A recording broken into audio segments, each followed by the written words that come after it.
Welcome to Impact the World, the show for and about creatives, changemakers, and entrepreneurs. This is a conversation episode where a special guest shares with me what they are creating and the behind-the-scenes journey of their experience.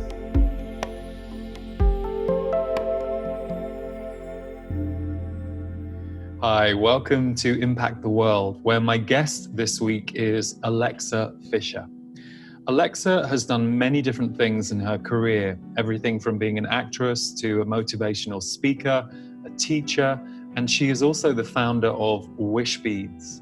So getting to talk to her was fantastic, not only because she has really used her multidimensionality in her career, but because she's just a very bright and warm-hearted light.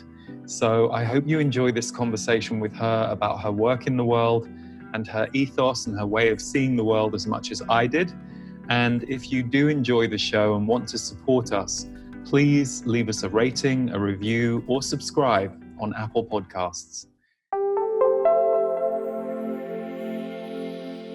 Hi, before we start the show, I just wanted to let you know that we are about to begin my flagship annual course, Rebirth. It begins on January 19th and runs through to the 29th.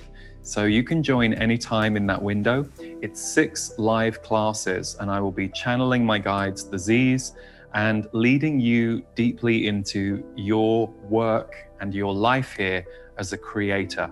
We can't wait to get started, and we'll put a full trailer at the end. But if you wanted to check it out, you can go to rebirth2021.com. We hope to see you there. So I'm delighted to welcome to the show today Alexa Fischer. Hi, thank you for being here. Oh my goodness, I am so honored. It's great to be here. Well, we have a mutual friend, which is how we got connected, the wonderful Wendy Cohen, who also co-produces this show with me. And when she first brought my attention to you and your work, what I really loved about it is the multidimensional nature of it. So you have Wishbeads, you have your courses, you're teaching people about optimism and confidence on camera. But before we go into any of that and your journey with all of this, you began with acting. I did. Yeah. So I did. What led you into acting? And yeah, well, I'm sure, because I'm sure so much of that is instilled into what you do now. But I thought, well, let's go back to the beginning.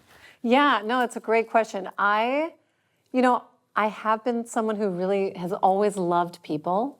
And I think that was my lifeline as a kid. I was the one who was entertaining my parents and lip syncing to like Hall & Oates songs and dancing on the bed to Donna Summer with my mom.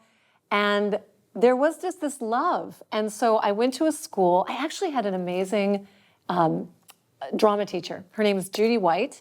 And she introduced me to a book, Studs Terkel's Working. Are you familiar with that book? It's a wonderful collection of essays of real people talking about their work.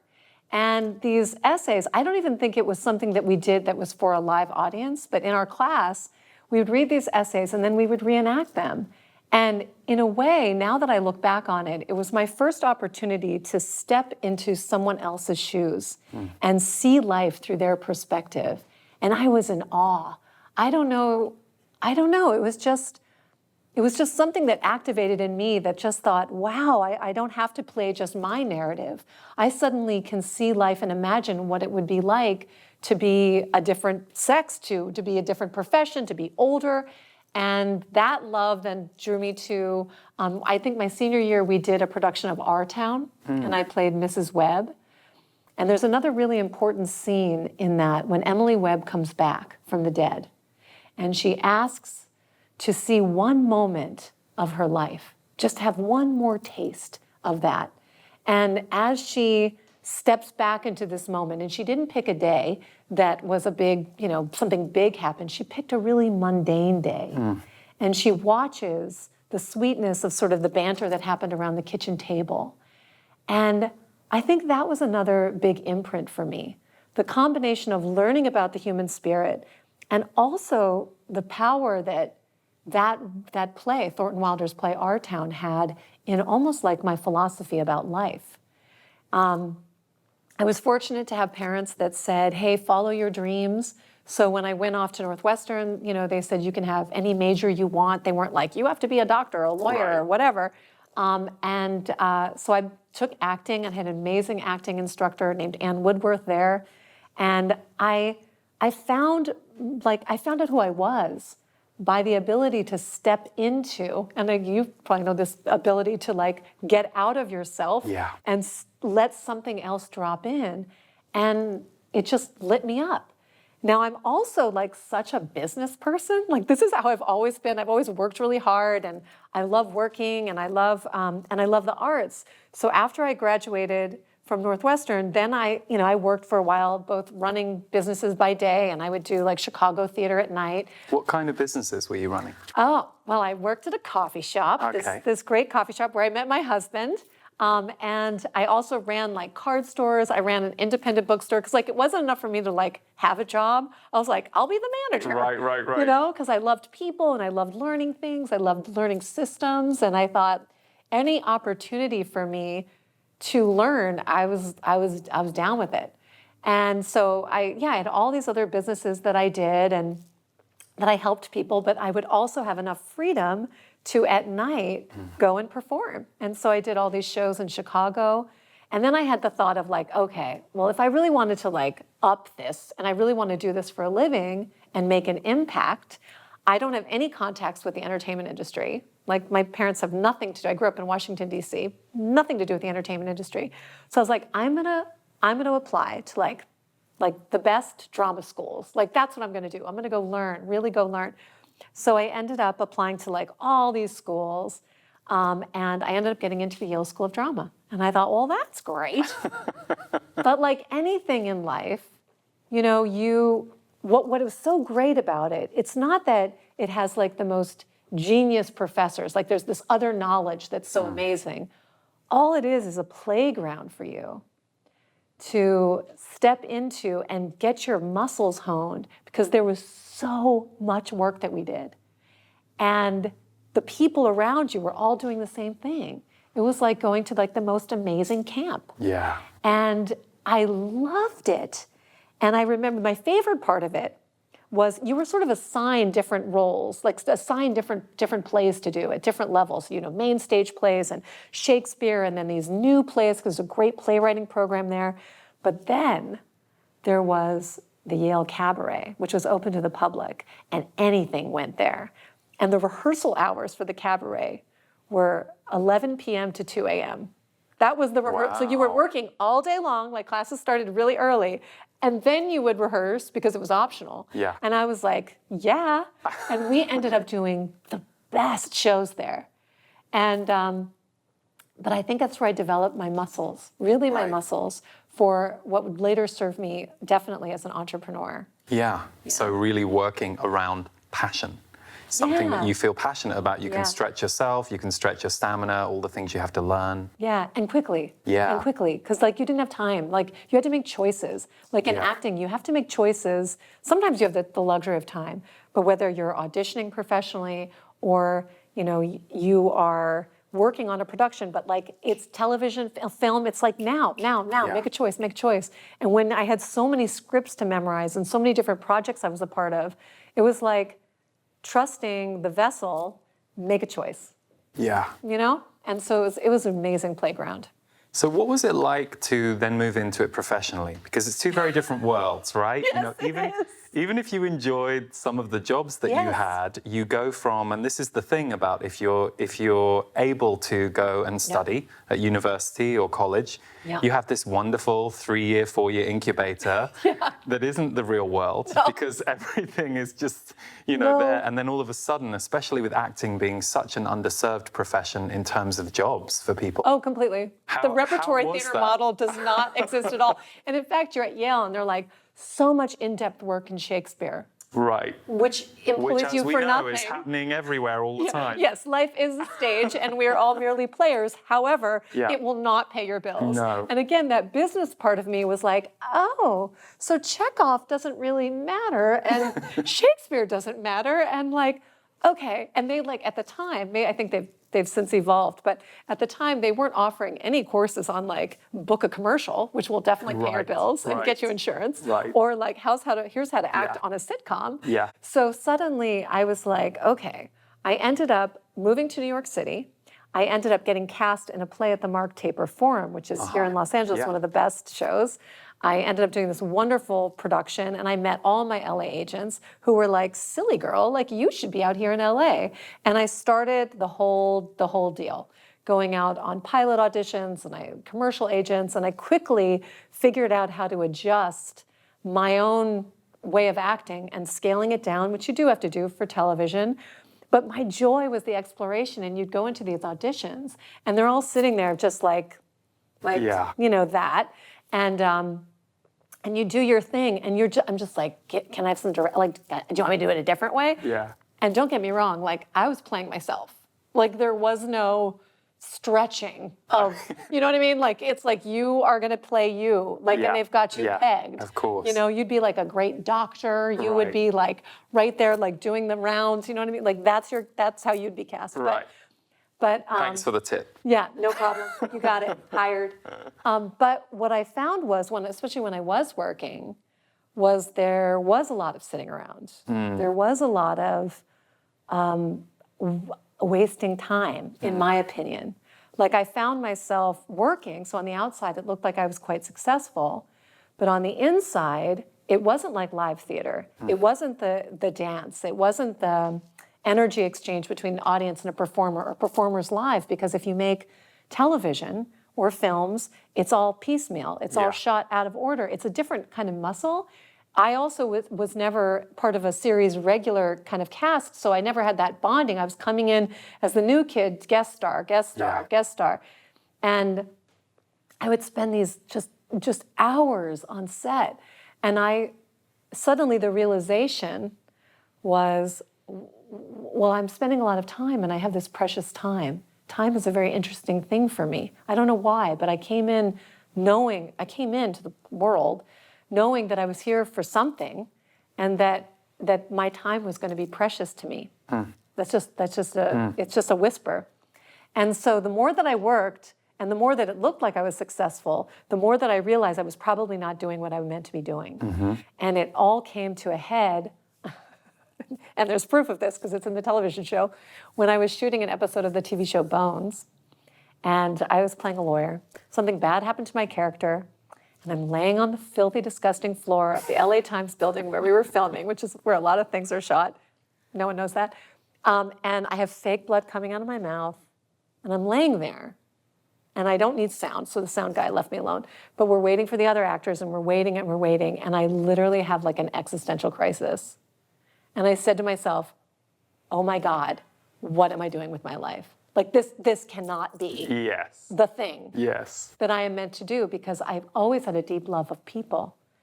And that love has been the thing that drove me to say, well, I'll tell people stories as an actress, and that love will be shared through my work. But the work became kind of like this invisible box. And I was just cast as these certain roles, and I thought, well, what am I doing? And am I really contributing? And I'm laying there with the fake blood saying, I don't think this is what I'm meant to be doing. And that was the moment where I said a prayer to the universe. I was like, please give me a sign of what I am supposed to be doing with my life, because I am telling you this is not it. This is not, full on not it. And, you know, I had a lot of time to think, so I was just sitting there. And 2 days later, a dear, dear friend contacted me out of the blue. She was a makeup artist that I met on a Neosporin commercial, and we hit it off. And she said to me, I've changed my work, and I'm doing some work, and I have a very high-profile client who needs a media trainer. And I was driving in my car, and in that moment, I just said yes. It was a full-body yes. I would love to work with her. I would love to give somebody my training of your voice and your body and your spirit and the words and your light. I will give it to somebody so that I can do something with my talent. And that opened up my next chapter of my whole life. So your death on camera was your rebirth in life. Yes. I love how shamanic acting is like that. It's like, there's always something, but yeah. True. Bit parts and guest parts, that was the end of that career. Yeah. But it was the birth of this other one. So Yes. there's something that you have on your website. You have the slogan, "You were born to shine." And it's so interesting, just in the brief time with you right now. I mean, there's so many things I want to ask you. The first thing I want to ask you, which we'll put a pin in for a second, is you have this incredible, very vivacious energy and confidence. So I would love to ask you about when you are unconfident or when you have been unconfident, what that looks like and what that's shown up as for you. But also this radiance that you have, it makes so much sense that you would want to help other people attain that. So when I saw the slogan, "You were born to shine," my sense is you felt pretty supported in your life at being able to shine because it seems so innate to you, or have there been like big kind of come to Jesus moments for you around, "Oh, I'm not shining," and now you've attained that for yourself, it's important to give it back? Lots of complicated questions all at once, Alexa, just to confuse you. So good. I actually like a complicated question. I'm going to give you a complicated answer. Good. Because I think it's all of those things. Yeah. I think that where my feeling is this idea that we were born to shine, I really believe, and I know you can resonate with this too, is that every one of us has the same light inside of us. 100%. Everybody. We were born with it by virtue of the fact that we came here in this time, in this being called human beings. And this light is something that, for whatever reason, I don't think it's necessarily in the consciousness of this time, but the great challenge here, the great undoing, is to find your way back to the light, back to your own light. And it's very interesting. I remember when I was in 4th grade, I think it was 4th grade, we learned about Greek mythology. And I remember hearing about the river Styx, the river of forgetfulness. And this is as a kid. And now mind you, like my upbringing, my parents divorced when I was quite young. We moved cities. I think around that time, this is also interesting, around the same time, my stepfather had adopted me. There was just a lot of change, and it was very confusing. Yeah. It was a very confusing time, because I think children mostly just want stability. They And how want to old know. were you around then? Well, we moved when I was 5. Okay. Actually, maybe got remarried when I was 5, so we moved from one city to another city. And I wasn't it wasn't a perfect situation, let's put it that way. And, but when I heard about Greek mythology and I heard about the river Styx, and then there was this image that then you drink from the river Styx, which was the river of forgetfulness, and then you would forget. So when we would come back to the world, you had this new experience. And I remember my 4th grade brain went, "Oh, I must have only taken a sip." That was my reasoning. I must have only, because I had this sense always from the time I was little that I would look around and I'd be like, this doesn't really make any sense. It just doesn't make any sense, which in a way has kept me a little bit separate from people. Yeah. And that's was a little bit painful at times, where you just feel like just different. And there was if you looked at me, there wasn't anything that really looked different. Yeah. But I felt very different.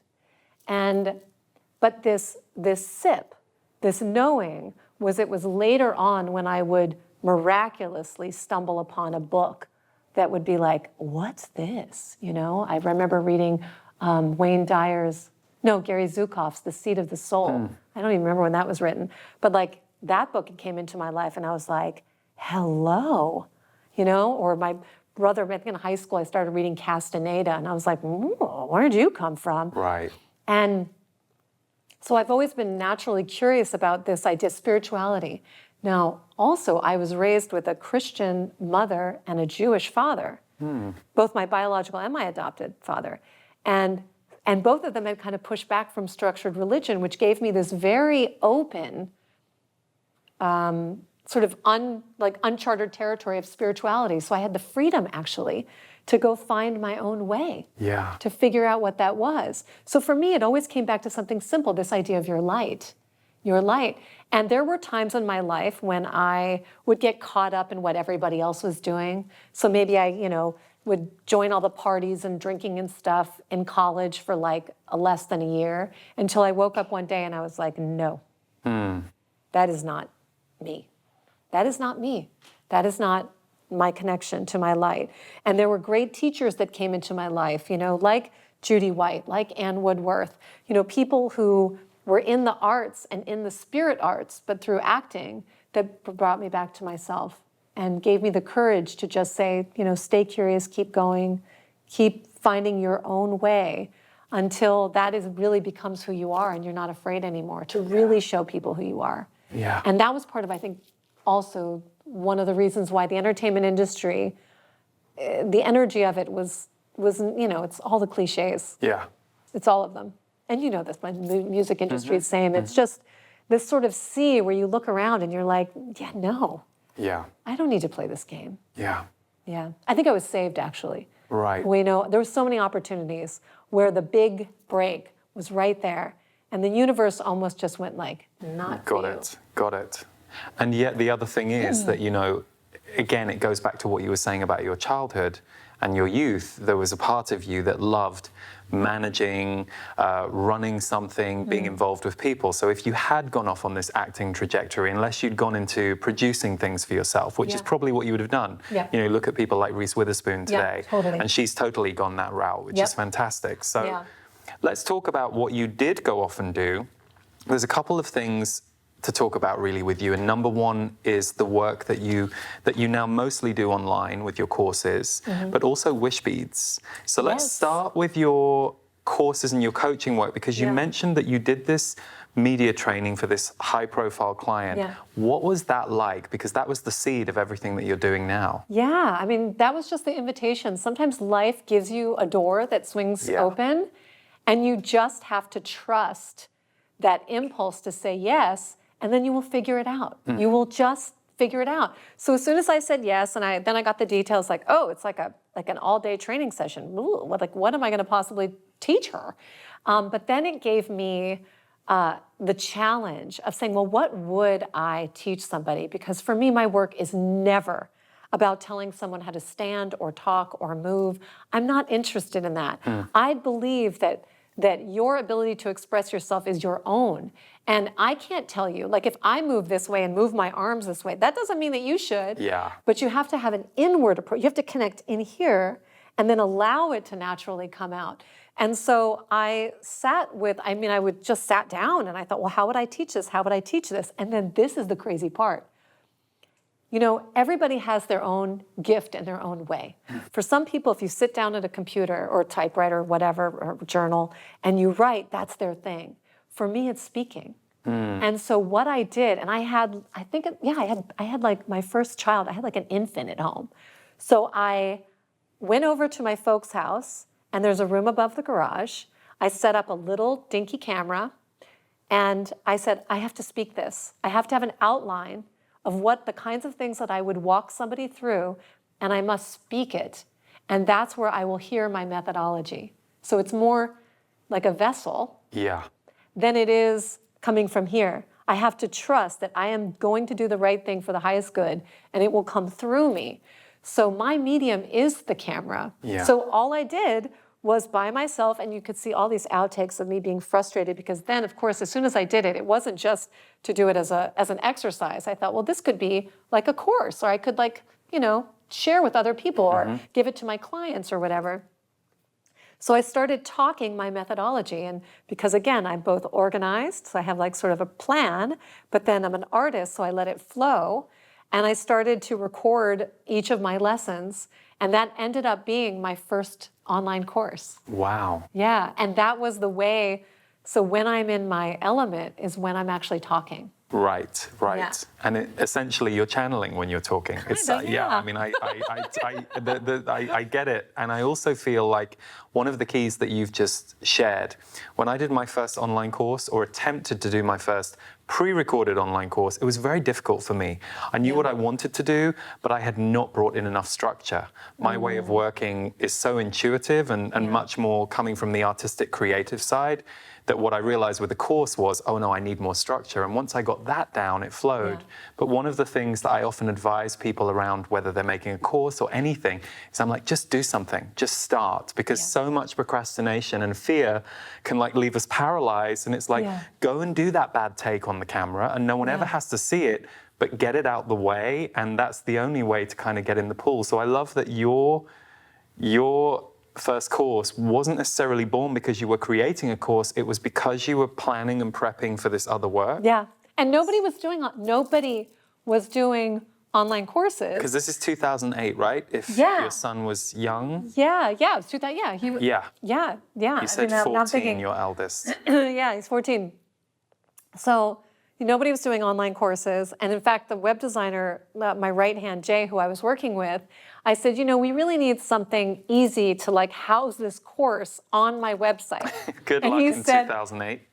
Oh my gosh, so bad. No, really. So bad. Yeah. And so he's like, well, I found this company called Udemy, and they will let you, if you just like put their course on Udemy, then the way that they have it is you can actually embed their players on your website. So I still had like the payment thing through my website, but then the players were free. It was a hack, basically. You could do it through Udemy. And so that sort of opened the door. And Udemy was like, a baby company then. Yeah. And I would talk to Dinesh, who's no longer there, but Dinesh was this wonderful guy who was an executive there for a long time. And I was like, he was like my tech support. He ended up being like a very senior VP person. Right. But in the beginning, and it was really about programming. It was a bunch of guys who were like programming stuff. I was one of the first personal development people. But that first course, then I started to go, and then I started building other courses. And so now it's, I don't know, maybe a dozen courses on Udemy right now. I think I'm probably about at 115,000 students. So it's been amazing. And that's just sort of, over time, the benefit of time. But you were there at the very beginning, and now Udemy is, they're constantly offering me piano courses or all kinds of stuff, so that's fantastic. I take courses there too. Yeah, it's fun. It's a good community. Great.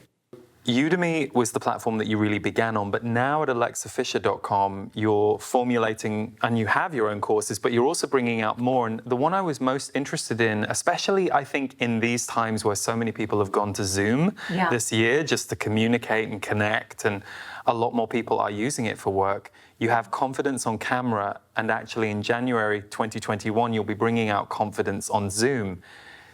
Talk to us about that, because I can't tell you how many friends I have, especially my female friends, who like, if I use this app Marco Polo with my friends, they won't come on, I haven't done my hair, or, especially when you're not used to, which of course isn't a problem for me, but if you're not used to communicating on camera, not even for work, but just for life, so many people have gone through this uncomfortable learning curve of befriending the device, which is kind of really what we have to do. We have to see the device as a person or people. But it's hard to get your head to that state for a lot of people. So what are some of the basics that you teach and offer? Well, I think that it's so natural. Nobody likes to see themselves on camera. And you hear that even with actors and actresses who have a whole team making them look, a certain way. And great lighting. Yeah, and they're still like, no, I couldn't possibly see myself. So it's normal. So what I want to tell people, and so many of my students have that type of nervousness. So it just means, congratulations, you're very normal. But when we start to realize, number one, my work always begins at the inside out. You have something beautiful to share with the world. And that when you think that it's about you, you're blocking yourself from sharing your gift. So it's really about the person that you're going to connect with. It's about them. So that self-consciousness is all that energy is going here, and it's really about the other person.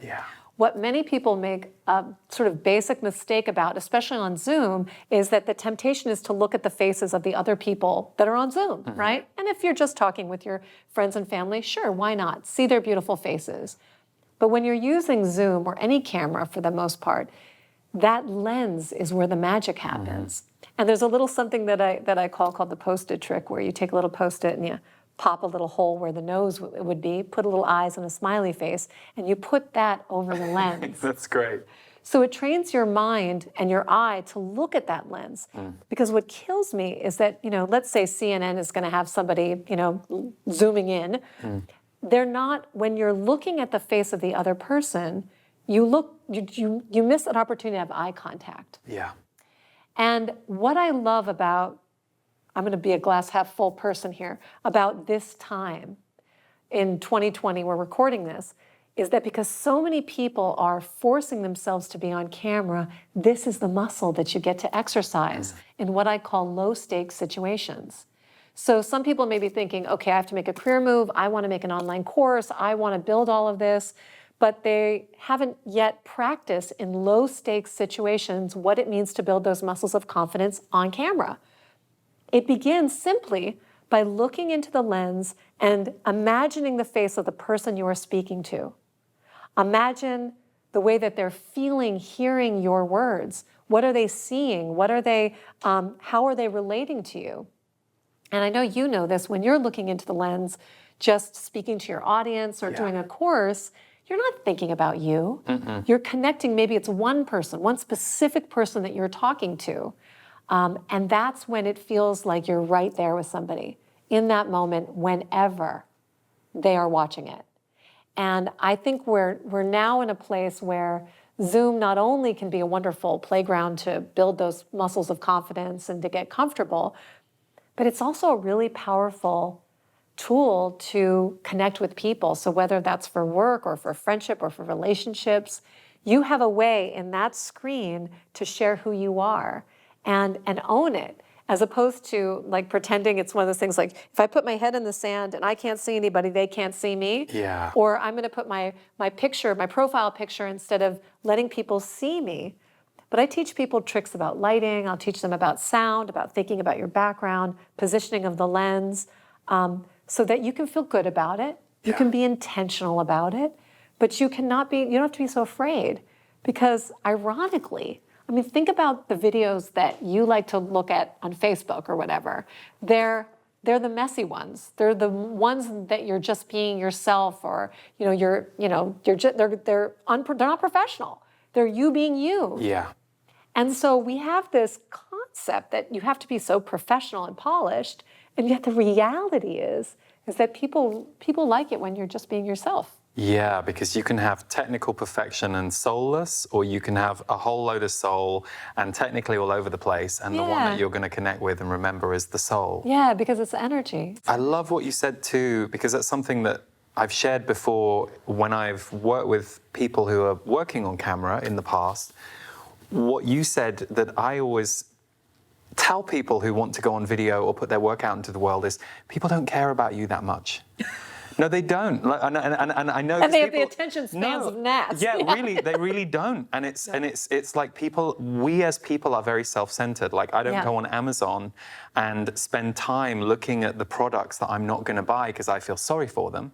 So it's like, I know what I want and I'm trying to find the thing I want. Yeah. People are the same with the way they watch the screen. Yeah. And if we all turned up at someone's house and all we're doing, this comes back from what you said, if we're just self-conscious about how we look for 2 hours, we're going to have an awful time, but so is everyone else in that room, because they can be like, I can't quite reach them. So the way you put that is really good. I think we don't think about the flaws that our friend wants to tell us they have on their face that morning. No, we don't. We're like, oh, you look great. And they're like, oh, no, I look terrible. And we have this very dysmorphic idea, which is why I think if you don't watch yourself back on camera, but get in the habit of just being on camera for the purpose of the connection and the effect that you can bring, it's fine. Yeah, and there's like Instagram, there's so many opportunities to jump on camera and nobody cares. Sometimes nobody's even watching. Yeah. But sometimes magic can happen. Yeah. And all these little ways that you can practice by sending somebody a video message or jumping on a live or showing up just as a participant on somebody's Zoom event. Yeah. And you just nobody's probably looking at you. Yeah. But just give it that energy and say, I'm going to come in with my good energy. Yeah. And just put it out there in a beautiful way and see what happens. Yeah. And it is practice. It is really. Yeah, you have to practice. So something that you have shared here, which I want to just jump if we can, because, I love what you're doing with the people around confidence on camera, and you also have Radiate Confidence, how to create a 1,000-watt presence, which I think anybody watching this is very clear that that's something you're in possession of, and they're probably going to go and have a look if they want to learn a bit more how to allow that out of themselves. But I want to talk to you about Wishbeads, Yes. which I happen to be the lucky wearer right now of 2 Wishbeads, one that was gifted to me by Wendy for my birthday and one that was just gifted to me today. And these are extraordinary, but I'll share something from your website. You write, the entire idea for Wishbeads came to me in an instant. I created Wishbeads to be your opportunity to explore how powerful you are, to create exactly the life you want. It's your own path to making your wishes come true.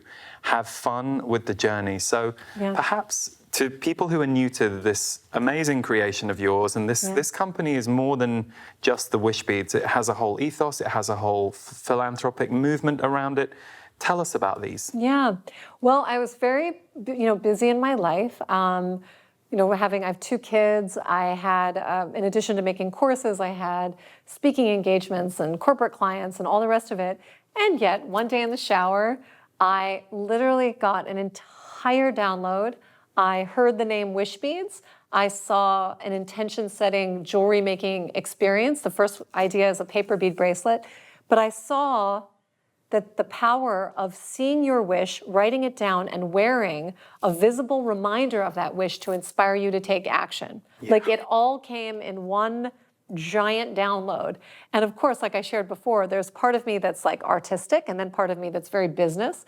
So the business part of me was like, the name Wishbeads is so obvious. There is no way that that's going to be available. Those moments the .com is surely gone. It's gone because it's such an obvious name. Yeah. So I get out of the shower, throw a robe on, run over to my computer dripping wet, and I'm like, I'm just going to check. And of course I checked and everything was available.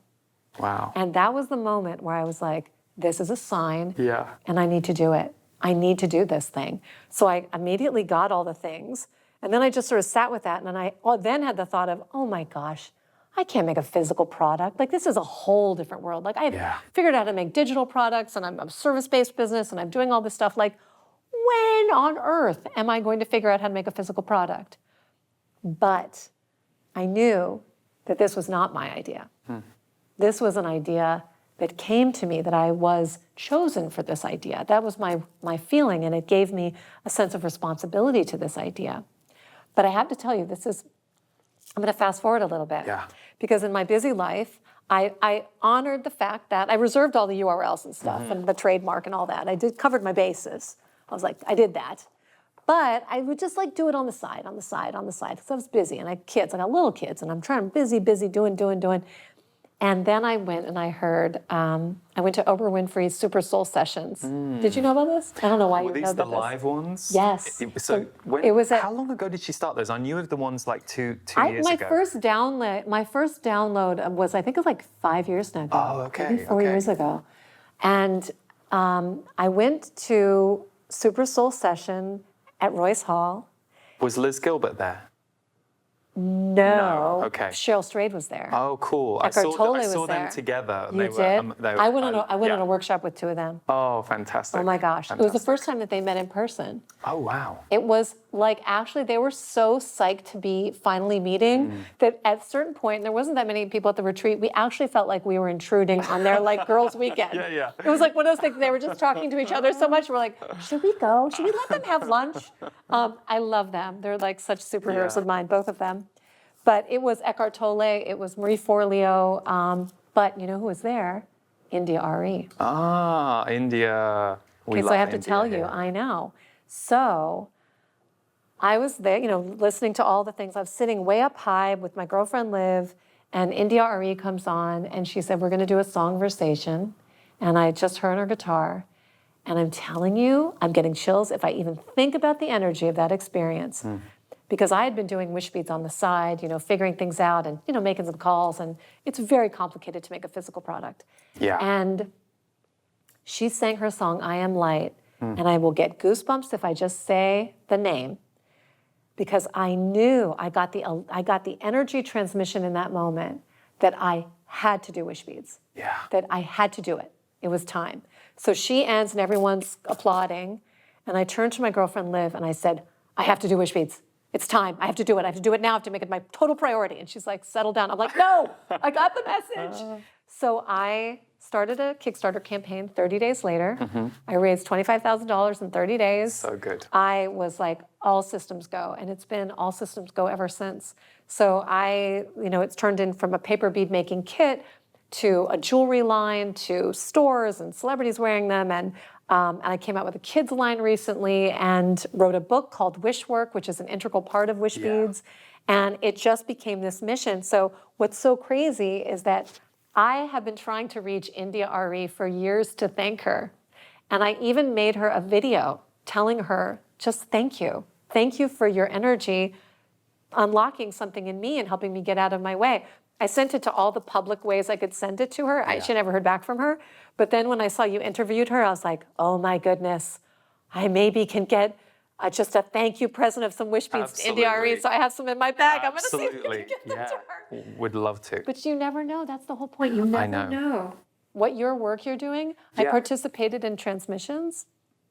You don't know what that energy is doing to people. It's so fantastic. Beautiful. Well, and equally, I mean, and this is something, and the reason Liz Gilbert's such a hero of mine is we did this, Stephen and I did this North American tour in 2016, which was amazing, but it was exhausting. I mean, it was, we did 28 dates in North America. And it's not like, I mean, music concerts are a lot of energy too, but there you're often doing the same songs. So you have some level of rehearsal. The stuff that I do is completely freewheeling every time. So I would come back and be so tired on the breaks in between, and I would put like Liz Gilbert videos on, because if I needed some good energy, she'd already bottled it. So this morning I'm sat there, we're buying this house right now, which is quite overwhelming to both of us. I mean, it's great, but we're both like, oh my God, this is big. And so watching you this morning on Instagram, I got that Liz Gilbert feeling, because there you were with, as I said, your radiant optimism beaming off the screen. And it was, I mean, that's the thing. I think that's why we all just do what we do in the world, and we all play our part, and that way we all just help each other at different moments. 1 minute we're student, 1 minute we're teacher, 1 minute we're helper, 1 minute we're helped. That's one of the most beautiful things about the world, I think. And I feel like for people watching, and this idea that, you could look at your platform and think, oh my gosh, Lee's, it's amazing what he does. He's got this amazing talent. It's so big and beautiful and cool and well done. And we do this thing where we compare ourselves to other people and we think that we've missed some boat. Or they may hear my story and think, oh, she was a part of Udemy so early. And all of it is complete silly stories. Because the light that I was talking about earlier, everybody has a gift. Everybody has a gift. And actually, if we can get over ourselves and not think that our metrics of success have to be the narrative of this planet, we will never, ever know the impact that one thing that you said or did in someone's life that moved them forward, that's actually divinity. So true.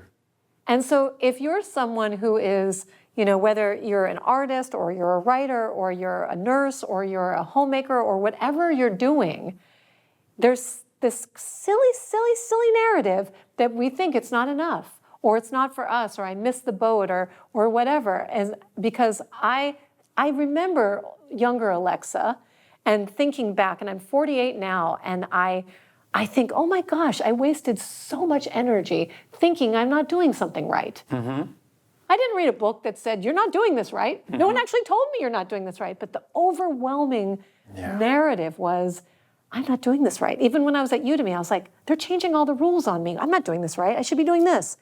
And now I have that confidence inside of myself and what I teach other people is that you're amazing and you cannot measure this. You cannot measure your worth, your message, you jumping on Instagram or, you writing a postcard to somebody to say, thank you, you mean something to me. It could change everything. Yeah, so true. You can't measure that. So that means you have to begin. Yeah, and I think one of the things, and one of the reasons I wanted to do this show is because I think when I was growing up, my own self-esteem, self-doubt issues came from not really understanding the behind the scenes of what I perceived success to be. So you feel like there's this other paradise that someone is living, you know, and I think I've shared this on the show before, one of my dream careers would have been the career that I was witnessing Tori Amos having. And I would go and see her in concert, and it would be this spiritual experience, and anybody who goes to Tori concerts kind of talks about that. And then many years later, I read her book. And all the crap that she was dealing with behind the scenes and all the backstabbing in the music industry. So her gift was her gift, and it was intact. And in that moment that she was sharing her gift, but I had all kinds of misconceived notions about how wonderful it would be to be in her life. And I think sometimes people don't walk towards things because they're scared about how good things can be. And I think sometimes people don't walk towards things because they're scared they won't figure out all the problems. And I think what you're really testament to, and what I always like to share is, there'll be ups and downs, and the challenges will keep coming, and the learning will keep coming. But at the end of the day, can you go to bed going, I know I'm doing what I'm supposed to be doing right now. And today I know, because I remember the time I wasn't in that place, and it was painful to me, knowing that I wasn't quite in the place I needed to be. Not necessarily on an external success level, just in terms of doing the things I wanted to do. And I think that's something we have to really work hard to invite everybody into. Everybody has to be doing something that lights them up, and trusting that what lights them up will light up the world in ways that they couldn't even imagine or understand. And the gap in the not doing is painful. Oh, very painful. And the doing is joyful and fun. And the making of it. Like, I have no idea what's going to happen with my new courses that I'm offering, or where Wishbeads is going. And I do think it's obviously important to have goals and wishes. And I want to talk about really how Wishbeads actually does work. I would love to talk about how the wish is in here. But it really is true that the journey, the actual doing of it is the best part. Totally. It's the delight when you're like, like when Wendy contacted me, it was like, we would love to have you on the show. It's that moment of like, really? Yeah. And that's so fun. Yeah. And you can't know what's coming, but you can be so present in life. So present even when you get knocked down, to be like, whoa, that wasn't so fabulous. But then you get back up, and it's so fun. And it's not the huge moments when you win the big awards, or you hit a certain number of subscribers, or whatever those sort of metrics of success are. It's those tiny moments, like I was telling you, when the Black Fairy Godmother Instagram woman, Simone, showed up on my Instagram live. I lost my mind. I was so happy. That is the deliciousness of life. Totally. Not what happens next, but just that moment of like, oh, wow. And that's what my wish is for as many people on this planet to experience for themselves. So the true. moment where they can go, and just taste it like a child has the wonder of the world, because we need to anchor that energy on the planet if we want to change the bigger narrative of the planet. So for people who are saying to themselves, well, I couldn't possibly, or I have X number of things going against me, I hear you, I feel you, I'm not judging you, but when you can just find your curiosity to get just a little bit beyond that, you open up the possibility of that light coming through you, and actually our planet needs the light. Big time, especially right now. Yeah, and so if you can't do it for yourself, you do it for other people, because that selfless giving, that is the energy that is going to shift things and is going to get us out of our own way, and realize that if at the end of the day we are all the same light, then we have this amazing ability to help one another in the tiniest ways, and that's part of the change. It has to start here. So this is the perfect time to talk about the wish, because whether or not someone has a Wishbeads bracelet, this is the perfect time to talk about intentional wishing. Yes. So tell us about why there is a wish inside here and what that process is about. Sure. So it begins actually with a guided visualization, which you can do on your own, picturing your wish.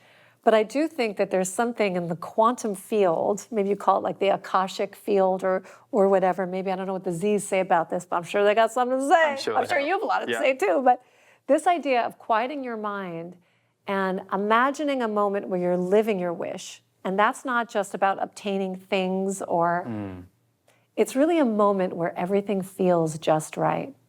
Then amplifying your senses to take in that moment, all the details of that moment. So it's so real to you in that astral space. And for some people, it's visual. For some people, it's a feeling. But giving yourself the space, the experience to stay curious and go on the visualization. So I've recorded visualizations. I have a free app. I have, you can get that visualization a number of different ways for free. So even if you don't have Wishbeads, once that you have that experience, you bring it down to earth by writing it down in detail in present tense language. It's not this thing that is happening sometime in the future, maybe. It's like, I'm there. I'm standing in my ceramic studio. There is soft light beaming in from the side. There's so much detail there that it's so real, but you record it with your handwriting preferably, just bringing that energy, your own personal stamp. That moment is the pin in the map of where you're wanting to go. And unless we invite this as just one experience, you can have as many wishes as you want, but one experience, if we don't know, feel, trust that that's where we want to go, then we're kind of bumping around in life, drifting around. But if we have a sense, you can get curious about that and say, oh my goodness, I'm in actually like a forest setting. And you can get curious and look around. What is around you? Because in the details, there are clues as to what you really, really want. Not what you think you want, but what you really want, what your heart and soul is longing for. So I have done so many wish circles, opportunities where I guide people. I actually do them virtually every month on Wishbeads. But people have said, oh my God, like I've been like a super corporate woman my whole life, and suddenly like I'm on the beach with a child, like what? Or so many things that people weren't expecting. But when you have that information that is coming from your light, then you have a roadmap of how to get there. Absolutely. And the next part of sort of the download along the way was something called Wish Work. Because I'm also, it's again, like such a practical person to be like, don't just wish it, you gotta do a little something. Yeah. You gotta get your acting gear. So Wish Work is 21 days of very simple exercises, invitations for you to do wildly simple things like notice smiles. Notice the lyrics on a song. Is there a message there for you? Little tiny things. Put something in your calendar 6 months from now related to your wish. Then the combination of working towards your wish, seeing it, writing it down, capturing the essence of it, and putting it on the little piece of paper that you get, writing it and scrolling it and sticking it in between in the little cylinder, and doing the wish work, and you have a visual reminder of your wishes on your body. Because of course life is busy and we're bombarded with a million things that are pulling at our attention. But when you have a visual reminder, suddenly you're like, oh yeah, that's what I'm working towards. Oh yeah, that's where I want to connect the energy and I want to be right there again. That's what I want to work towards. Beautiful. And it's funny because one of the things that I've always explained over the years that came from the Z's was the reason we write down our intentions is not just because we're used to writing things down, but because you putting those words onto a piece of paper is you bringing them into the material plane for the first time. And then when you read them back, they have an effect on your existing psychology, emotional body, energy body, and the work begins. So it's beautiful. I love what you're doing with Wishbeads. I love what you're doing with helping people radiate and bring more of their confidence. You certainly embody that. But more than anything, I think the key takeaway for me in everything that we've just talked about is that truth of we can all begin to live a life that's a little more aligned with our purpose. Even if right now the odds are against you, or you're healing from something, or your circumstances are quite limited, you can start by one tiny step. Just start moving in that direction, and then a much more fulfilling, aligned life can start for you. Your energy field changes, and then you start emanating that out into the world. Yeah, and that's how you heal the world. Yeah, absolutely. Absolutely. Thank you so much, Alexa. It's been wonderful to talk to you. What a pleasure. Thank you. So if you want to know more about Alexa and all of the work that she's doing, you can go to alexafischer.com. We will, as usual, put all the links in the show notes. Big love, and I'm very curious to see what you do to impact the world next. Thanks for tuning in.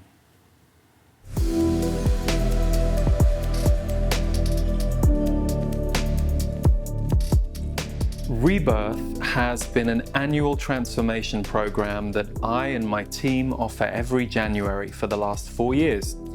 This year, Rebirth 2021 will be quite different to prior years because 2020 was very different to prior years in general as a whole for all of us.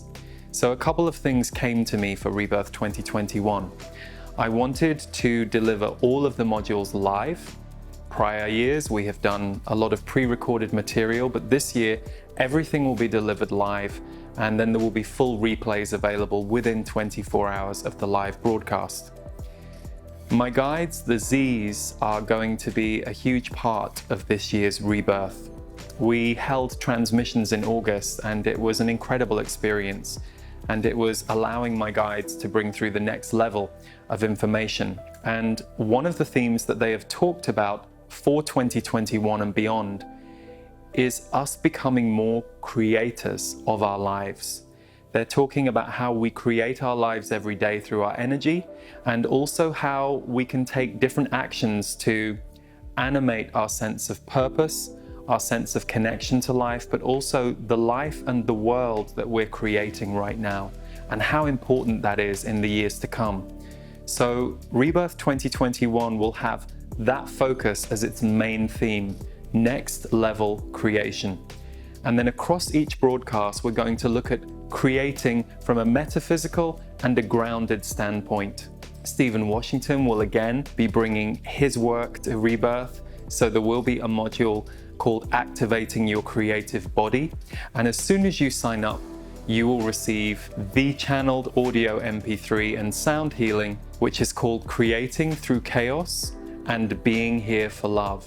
We can't wait to get started with you. The program begins on January 19th, and you will have lifetime access to the material once we have finished on January 29th. So if you're looking for a rebirth or to up-level your way of creating in your life, we would love to have you join us for Rebirth 2021. You can visit rebirth2021.com or my website, leeharrisenergy.com, for all the details.